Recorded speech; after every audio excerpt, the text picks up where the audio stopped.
Welcome to another deep dive. We're going to be exploring something today that might just make you see yourself in a whole new light. It's like the idea that our brains, they're constantly being programmed by stuff, by forces we might not even realize. Yeah, that's true. Like, we often think of ourselves as these, independent thinkers, right?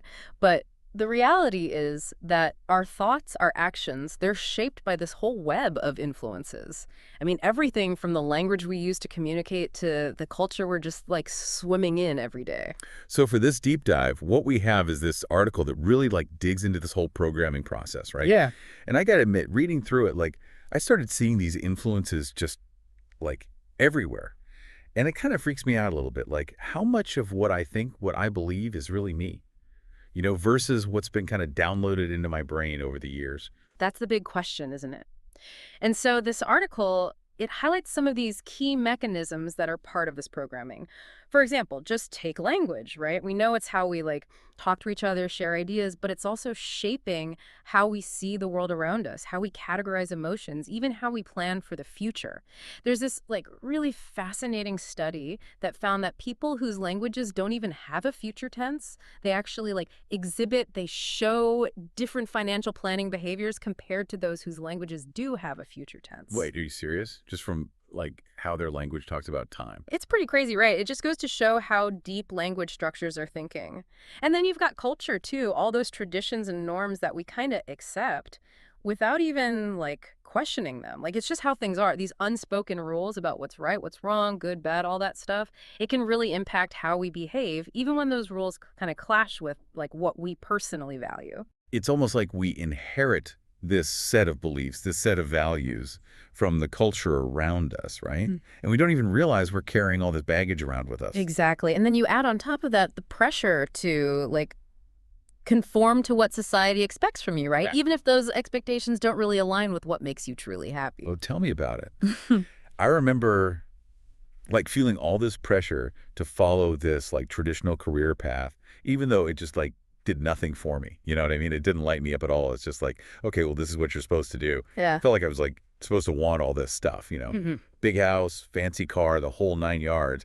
But deep down, those weren't things I actually wanted. Yeah, that's such a common experience, and all these influences, language, culture, these expectations from society, all they can lead to some pretty significant consequences. So what happens when we're just running on this programmed autopilot, right? What are the downsides to all this? Well, one thing is that it can lead us to buy into, adopt these false beliefs, that whole idea that material possessions equal happiness. I mean, we see that message everywhere in advertising, the media, even just in the way we talk about success, how much money do you make? What kind of car do you drive? But is it actually true? I mean, really? Oh, you're making me question everything I thought I knew. Right. And these false beliefs, they can create so much internal conflict, right? We're chasing after all this stuff we think we should want, only to end up feeling empty and unfulfilled. It also plays into those complexes we all struggle with, comparing ourselves to these totally impossible standards of beauty or success that the media just keeps shoving in our faces. So it's not just about feeling the pressure, but also those deeper insecurities that kind of get triggered by all of this, right? Yeah. Exactly. And then there's trauma, too. And the impact of trauma is often made worse by cultural norms about how we're supposed to process and express those emotions. I mean, some cultures value being stoic, while others are much more encouraging of emotional expression. And those norms, they can shape how we deal with those really difficult experiences. And sometimes they can even make it harder to heal. Wow. I never really thought of it that way. It's we're not just dealing with the trauma itself, but also all that cultural baggage that comes with it. Right. And all of this can lead to us developing these negative behavioral patterns, those automatic reactions to stress or conflict that we've learned over time, maybe we shut down emotionally or we lash out at people, or maybe we turn to self-destructive behaviors. It's these were maybe coping mechanisms at one point that were actually helpful, but they've become so ingrained that they're actually limiting our well-being. You're making it sound kind of bleak. So are we all just doomed to live out these pre-programmed lives? Not necessarily. And this is where things get really interesting, because this article, it introduces this whole concept of using psychedelics as a way to potentially break free from these patterns, these ingrained ways of thinking and behaving. Psychedelics. Okay, that's a pretty radical solution. I mean, I know there's been a lot of buzz lately about like their therapeutic potential, but how do they actually, like, work? What are they doing? Okay, well, let's start with understanding what these psychedelics are doing inside your brain, right? Substances like LSD, psilocybin, ayahuasca, what they can do is they can temporarily alter these neural pathways, The connections between different parts of the brain that, like, shape how we think and behave. So you're saying they're actually, like, changing the physical structure of the brain? In a way, yeah. It's not about, like, permanently rewiring your brain, but it's more about creating this temporary disruption. And that allows for more flexibility. It's like, remember those hiking trails we were talking about earlier? Like, if you're walking on this well-worn path, it's really hard to, like, deviate from it. But psychedelics, what they can do is they can kind of soften those trails, and that makes it easier to explore those new paths to create new connections. Okay, I'm kind of seeing the metaphor. So they shake things up, right? Yeah. But then, like, what happens next? How does all that shaking lead to lasting change? One of the key things is that psychedelics can quiet down what we call the default mode network, or the DMN. Just think of it as the part of your brain that's, like, responsible for your sense of self, your ego, that inner critic that's always, like, yapping away. Oh, yeah, you mean the voice in my head that's always, like, chattering away, judging every single thing? Yeah. Exactly. And this DMN, it plays a big role in keeping all those ingrained patterns running. It's always filtering how we experience things based on our existing beliefs, those biases we carry around. But when the DMN gets quieted, it allows for a more direct experience of what's happening right now, this very moment, without those filters getting in the way. So it's like silencing that inner critic. Right. And then allowing this, like, fresh perspective to kind of emerge from the silence. You got it. And that can be incredibly powerful, especially when it comes to processing trauma. How does this, like, relate to trauma? Okay, so think about those painful memories, right? The emotions that we often try to, like, push down, suppress. They're still there, lurking in the subconscious, and they're still shaping our thoughts and behaviors, even though we don't want them to. What psychedelics can do is they can allow us to access those, like, buried experiences in a safe setting, in a controlled environment. And that gives us a chance to really process those emotions, to release them. Okay, so we're not just, like, shoving those feelings down. We're actually confronting them head on, in a way. Right, but it's got to be with the right support and guidance, okay? And this process can be so cathartic, like incredibly healing. So it's not just about breaking those old patterns, but about creating space for, like, healing and growth, right? Exactly. And this is where the whole concept of neuroplasticity comes into play. Neuroplasticity. Okay, remind me what that is again? Basically, it's the brain's ability to change, to adapt throughout our whole lives. It's how we learn new things, new skills, how we form memories, even how we recover from injuries. So it's like the brain's ability to, like, rewire itself. Precisely. And what's so fascinating is that psychedelics, what they can do is they can temporarily increase neuroplasticity. It's like they make the brain more, like, malleable, more receptive to change. So they're kind of like this catalyst for personal growth then. Yeah, that's a great way to put it. Okay, so far we've talked about how language, culture, societal expectations, all that stuff can actually, like, program our brains, right? And that can lead to these false beliefs, complexes, trauma, and all those negative behavioral patterns that can hold us back. And we started to, like, dip our toes into this whole idea of how psychedelics might offer a way to kind of disrupt those patterns, to shake things loose a bit. Right. And we've touched upon how they can actually impact those neural pathways, quiet down that DMN, make it easier to access those subconscious thoughts and feelings, and boost our brain's capacity for change. It's a lot to wrap your head around, but we're just, like, scratching the surface here. I know, right? I'm already, like, feeling like I'm seeing the world with new eyes. But I'm also really curious about, like, the real world impact of all of this. What kind of changes are people actually reporting after they have these psychedelic experiences? So, before we kind of went off on that tangent there, we were about to get into some real life examples of how these psychedelics can actually lead to some lasting change. Like, what's the impact on people's lives? Yeah. Right. And, there's actually this growing body of anecdotal evidence and even research, pointing to some, like, really remarkable transformations people are going through. Like, people are reporting that they're overcoming fears, anxieties, things that held them back for years, maybe even decades. They're processing, like, releasing trauma they've been carrying around and even experiencing, like, a total shift in their values, moving away from, just, like, chasing material things towards something deeper, inner peace, happiness, that kind of stuff. Those sound like some pretty profound changes, like really life-altering. Do you have any specific examples? Like, how does this actually play out in someone's life. Yeah, for sure. So there was this one study where they had all these participants who had like treatment-resistant depression, right? So nothing was really working for them, and they went through this like psilocybin-assisted therapy. And a lot of them, they talked about this like profound sense of interconnectedness during their, psychedelic experience. Like they felt deeply connected to nature, to other people, to humanity, like even the universe as a whole, you know what I mean?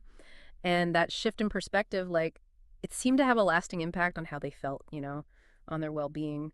They said they felt less isolated, less burdened by their own problems, just like way more optimistic about life in general. It's just like so wild how these experiences can totally shift how we see ourselves, right? Hmm. And where we fit into, like the grand scheme of things, the whole world. It really is. And it's not just about individual transformation either. There's like growing interest in the potential for psychedelics to like enhance creativity, problem solving, even like boost people's spirituality. Yeah, I've heard about this. I mean, some of the most innovative thinkers, like artists, musicians, all these creative types throughout history, they've credited psychedelics for helping them have these like breakthroughs, right? But I don't know, isn't there a risk that we're like romanticizing these substances? Like they're not a magic bullet, are they? They can't fix everything. Of course not. You're right. And it's super important to remember that, like, they're not for everybody, Yeah. They're not going to be a good fit for everyone. But I do think it's worth exploring their potential, Like, what could they do for us? Especially considering how these substances can maybe help us break free from, like, all the limitations of these program minds we've been talking about, right? Like, we've been discussing how language, culture, all that, it shapes our thoughts, behaviors, often in ways that don't really serve us. And psychedelics, they offer this like way to disrupt all that, to create space for new possibilities. Like, what else is out there? Okay, so we've covered like the programming, right? And some potential solutions. But something I keep coming back to is like, how much of this stuff is really out of our control? You know, if we're constantly being bombarded with all these messages that are like shaping our thinking, is there anything we can actually do about it? Or are we just stuck? That's such a good question. And it's not about becoming like totally immune to outside influences, right? It's more about becoming aware of them. Like, what are those influences? And then developing the tools to like navigate them more consciously, to be more intentional about how we respond to them. So how do we do that? Like, what are some practical strategies for becoming more aware of all this programming and like taking back some control? Okay, well, one really powerful tool is mindfulness, right? Just paying attention to your thoughts, your emotions, even your body sensations, it can help you become more aware of those like automatic reactions, the ones that are often driven by all this programming we've been talking about. So like noticing when those like knee-jerk judgments, anxieties, those things that just pop up out of nowhere, noticing when those happen. Exactly. And just by like observing them, Yeah. just watching those thoughts and feelings come and go without judgment, it creates this like space, Mhm. this pause between the stimulus and how you respond. And that's where the power lies, Mhm. You're giving yourself that power to choose how you want to react rather than just like reacting automatically on autopilot like a robot. That makes sense. Like mindfulness gives you that ability to step back from those programmed responses, right? Yeah. And then you can make a more conscious choice about how you want to show up.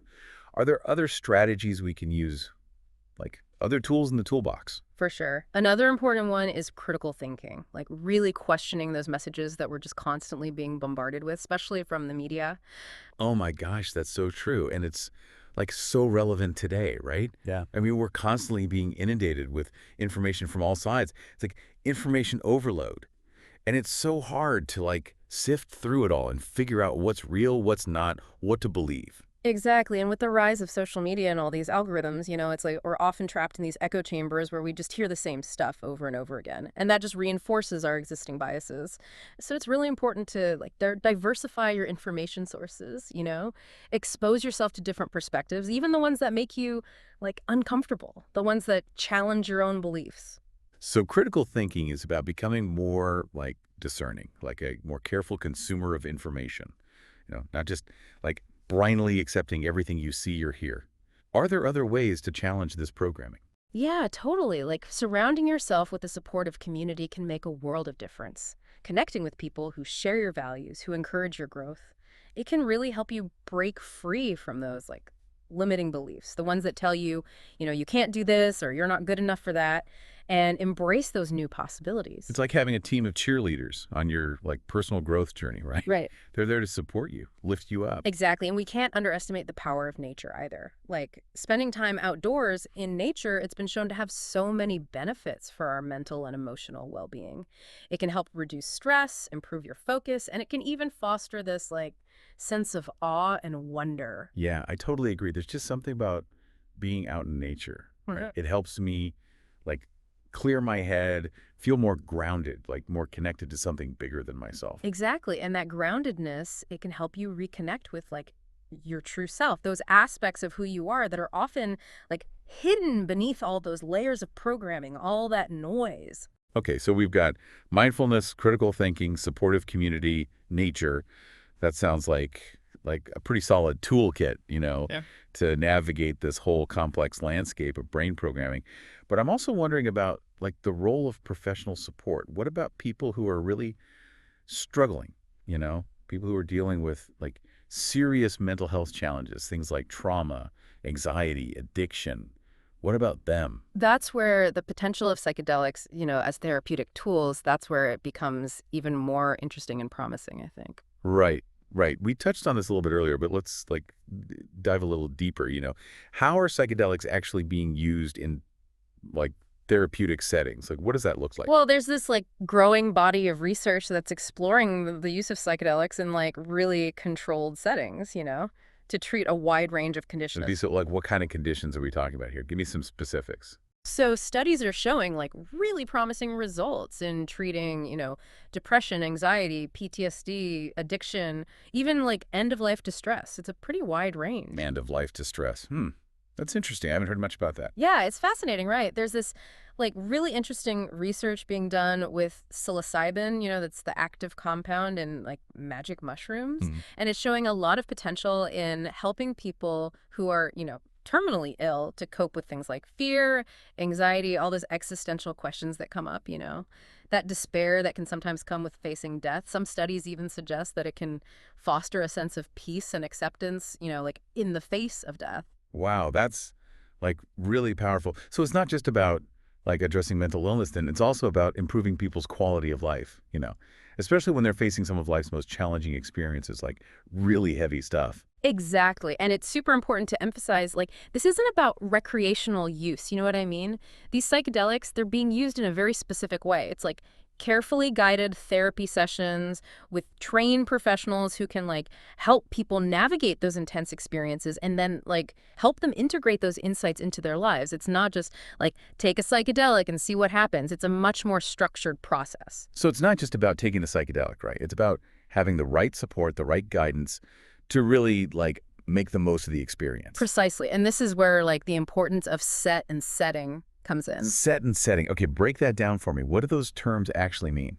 So set refers to the individual's mindset, right? Yeah. Going into the experience. So their intentions, their expectations, their emotional state, all that stuff. And then setting refers to the physical and social environment where the experience takes place. Where are they? Who are they with? What's the vibe? So you're saying that the context, where and how someone takes a psychedelic, Mm. it could really impact the outcome, the whole experience. Absolutely. Having a safe, supportive, comfortable setting, it's crucial for fostering, a positive and transformative experience. That makes sense. If you're feeling all anxious or scared going into it, or if you're in this unfamiliar or chaotic environment, it's probably just gonna amplify those negative feelings. Exactly. That's why it's so important to work with experienced guides, Yeah. people who can really create a safe and supportive container for these journeys, these explorations. So it's not just about the substance itself, right? It's about the intention, the environment, the support systems surrounding the whole experience.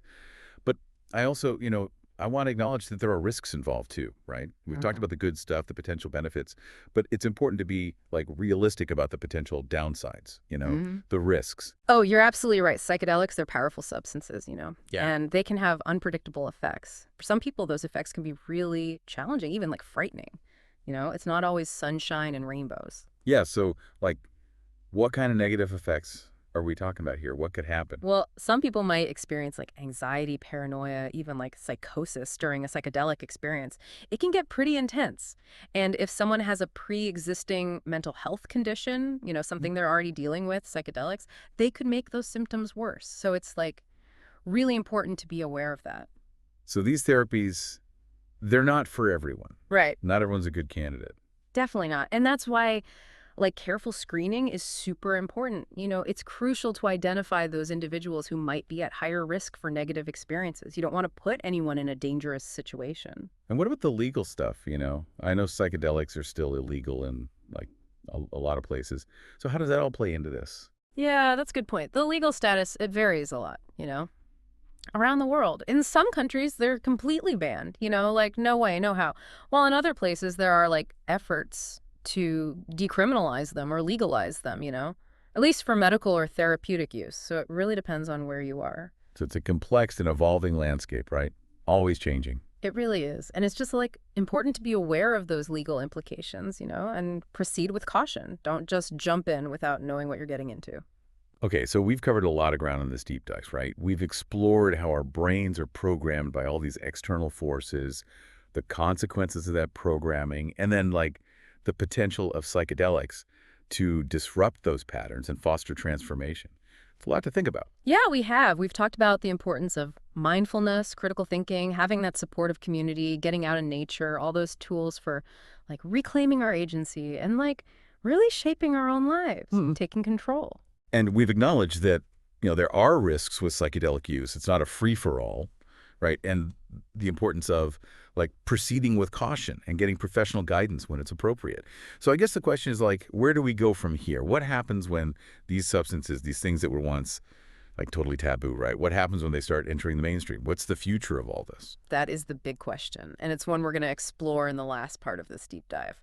All right, so welcome back to the final part of our deep dive into, brain programming, all that stuff. It's been quite the journey, right? Exploring how our brains are like shaped by all these forces and then the potential of these psychedelics to kind of, shake things up, change things. Yeah, definitely. It's been a fascinating exploration for sure. And now we're kind of stepping into this realm that's both, exciting, but also like a little bit daunting. We're going to talk about those societal implications of, all this growing interest in psychedelics. What happens when, more and more people are interested in this stuff? What does it do to society? Exactly. It's like we're watching this like cultural shift happening right before our eyes, with these psychedelics, these substances that were once like totally taboo, like you don't talk about that stuff. And now they're slowly but surely like entering the mainstream, It makes you wonder what happens to a society when something that was once like hidden in the shadows, relegated to the fringes suddenly becomes more like accepted. Like what changes? Well, that's the million-dollar question, isn't it? And it brings up all sorts of like fascinating things to consider. I mean, one of the most like obvious potential benefits, right, is that it could like really expand mental health treatment options. Like we've already talked about all that research that looks really promising, Using psychedelics to treat things like depression, anxiety, PTSD. What if that became like a more widely available option for people? Yeah, exactly. Imagine a world where people who are struggling with all these really tough challenges, mental health stuff, they could have access to these like effective alternative treatments, things that go beyond those traditional methods that maybe aren't working for them. Right. It could be like a total game changer for so many people. But of course, we got to consider the potential downsides too, right? It's not all going to be, sunshine and roses. For sure. For sure. So like, what are some of those concerns? What are people worried about when it comes to this growing acceptance of psychedelics? What are the downsides? Well, one concern is, just the potential for misuse and abuse, like any substance, right, that can alter your consciousness, change how you experience reality. It has the potential to be harmful, Yeah. especially if it's used irresponsibly. Yeah, that makes sense. Yeah. That's a valid concern. And it highlights like the importance of education. Yeah. Making sure people understand these substances and promoting responsible use, creating those safe, supportive environments for these experiences It's not something to be taken lightly. Exactly. And then, there's also the potential for like commercialization and exploitation. Like as psychedelics become more mainstream, Right. there's a risk that they could be like marketed as these quick fixes, these miracle cures, and people might jump on that bandwagon without really understanding like the complexities involved, the risks, the work that needs to be done. Right, right. It's like anytime something becomes like trendy, popular, yet there's always that risk that the true essence of it like gets lost in all the hype. People just want to make a quick buck. Yeah. They might not have people's best interests at heart. You got it. We need to be mindful of that, Hmm. really careful. We got to make sure that these powerful substances are being used ethically, responsibly, and with like a deep respect for their potential impact, both on individuals and on society as a whole. So we've touched on like the potential benefits, the potential challenges, right? But Yeah. I'm curious about like the bigger picture, zooming out a little bit. How might this whole like psychedelic renaissance, how might it impact society as a whole? Like what could the future look like? What changes could we see? Well, that's where things get, really, really interesting. It's hard to predict, but one possibility is that it could lead to, a greater understanding and acceptance of like different states of consciousness. How our minds can work differently. Like for centuries, Western culture has pretty much stigmatized, those altered states. Anything that's not, normal, everyday waking consciousness, it's seen as like scary, weird, associated with mental illness, maybe even criminality. Like you shouldn't be messing with that stuff. Yeah, it's like we've been conditioned to just fear, anything that deviates from that like ordinary everyday experience of reality. Like stay in the box, don't color outside the lines, all that. Exactly, exactly. But psychedelics, they're kind of challenging that paradigm. They're showing us that, hey, there are other ways of experiencing the world, other ways of knowing, other dimensions of reality that we've just like ignored or even suppressed for like so long. Yeah. And by like exploring those expanded states of consciousness, could we gain like valuable insights, Yeah. about ourselves, our relationships, even like the nature of reality itself? Like Yeah. what else is out there that we just haven't seen yet because we're stuck in our little boxes? Exactly. That's the whole point, right?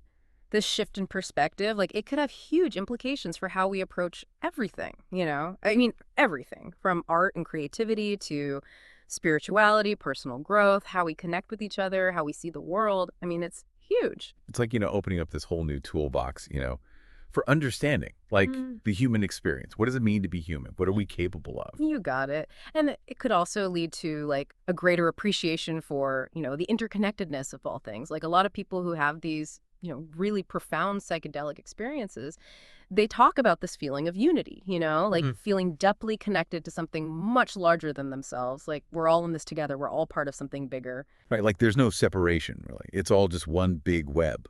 Like a dissolving of those boundaries between, the self and the other, you and me, all that. Exactly, exactly. And, if more people started having these kinds of experiences, just imagine what that could do, right? It could foster this like greater sense of empathy, compassion, this like global consciousness. We're all connected. We're all part of the same human family. It's a beautiful vision, Yeah. beautiful possibility. But, this psychedelic renaissance, do you think it could have like a political impact as well? Like, could it change how we think about, power, authority, all that stuff? That's a fascinating question. Some people, they believe that psychedelics could actually have a like democratizing effect on society, like by helping people to question authority, Hmm. to challenge dogma, to think for themselves. Psychedelics could maybe inspire, social change, political activism. People might start questioning like how things are, who's in charge and why. Right, right. Like giving people the tools to see through like all those systems of power and control that we often just like accept without question. Like, wait a minute, who says it has to be this way? Yeah, exactly. And that could be incredibly empowering, for individuals, for communities, for the whole world, really. But it's also like really important to remember that psychedelics, they're not, a magical cure-all for all of society's problems, right? They're not going to like magically solve all our problems, fix everything that's broken. Right, right. They're not like a shortcut to enlightenment or, a guarantee that we'll achieve social justice. It's not that simple. Exactly. They're a tool, Yeah. They can be a valuable catalyst for change, but it takes more than just, taking a psychedelic. It takes work, intention, integration, all that stuff. But, you know, by expanding our minds, shifting our perspectives, and like really connecting us to our shared humanity, I think psychedelics could definitely play a role in, creating a more just, compassionate, sustainable world. It's all connected. Yeah. Yeah, I like that. So, we've really explored a lot in this deep dive. All those potential benefits, the challenges of, the psychedelic renaissance from like the individual level all the way up to like the societal level. Yeah. It's a complex issue, right? Mm. Multifaceted with so much to consider, to think about, to discuss. It really is. And it's one that's going to keep, unfolding, evolving in the years to come. There's so much we still don't know. But as we navigate this like uncharted territory, it's so important that we do it with, wisdom, discernment, and a deep respect for the power of these substances. They're not toys. They're not something to be messed around with. They're powerful tools that need to be treated with respect. Absolutely. I think that's like a great note to end on. Yeah. We've covered so much ground today, this whole deep dive into, brain programming, psychedelics, the quest for self-discovery, understanding ourselves. It's been like a really thought-provoking exploration of, how those inner and outer worlds, how they like interact, how they influence each other, and, ultimately how we can become more conscious architects of our own lives. We have more power than we think sometimes, right? Yeah, definitely. And as we, keep learning and evolving, it's essential to approach these topics, these big questions with curiosity, open-mindedness, and like a willingness to challenge our own assumptions. Like, what do you think we know, and is it really true? I love that. So to everyone listening, thanks for joining us on this deep dive. Mm. I hope you got something out of it. And until next time, keep exploring, keep questioning, and keep diving deep.